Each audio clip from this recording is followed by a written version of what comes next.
அனைவருக்கும் கேரால் டிஜிட்டல் சர்வீஸின் வணக்கங்கள். கார் வாங்குறது எல்லாரோட கனவும் தான். நாம் கார் வாங்குறதுக்கு முன்னாடி ஃபாஸ்டேக் பற்றி கண்டிப்பாக தெரிஞ்சிருக்கணும். நீங்கள் புதுசாக கார் வாங்கி ஃபாஸ்டேக் போடுறதா இருந்தால் உங்களோட voter ID, PAN card, mobile நம்பரை கொடுத்து சரியான முறையில் டேக் வாங்கிக்கோங்க. ஒருவேளை நீங்கள் இரண்டாவது ஓனர், அதாவது செகண்ட்ஸில் கார் வாங்கி இருந்தால் காரை வாங்குறதுக்கு முன்னாடி உங்களோட வண்டியோட ஃபாஸ்டேக் ஹாட் லிஸ்ட் மற்றும் பிளாக் லிஸ்ட்டில் இருக்கா, ஃபாஸ்டேகை ஓனர் சரண்டர் பண்ணியிருக்காங்களா அப்படிங்கிறத செக் பண்ணிவிட்டு கார் வாங்குங்க.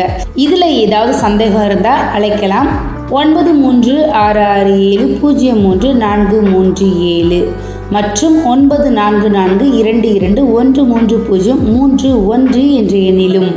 எங்களது முகவரி கேரால் டிஜிட்டல் சர்வீசஸ், ஃபர்ஸ்ட் ஃப்ளோர், காதரவலியா பள்ளிவாசல் complex, number 51/72-2 Trivandrum road, Palayamkottai, Tirunelveli 627002 Tamil Nadu. எங்களது தொலைபேசி எண் 0462495078. எங்களது மெயில் ஐடி keraldsc@gmail.com. மேலும் இது போன்ற தகவல் தேவைப்பட்டால் www.keral.org என்ற எங்களுடைய இணையதள பக்கத்தை பார்வையிடுங்கள். இந்த வீடியோவை கார் வாங்க காத்திருக்கும் அத்தனை நண்பர்களுக்கும் ஷேர் பண்ணுங்கள். நீங்களும் லைக் பண்ணுங்கள், சப்ஸ்கிரைப் பண்ண மறந்துடாதீங்க. தேங்க்யூ ஃபார் வாட்சிங்.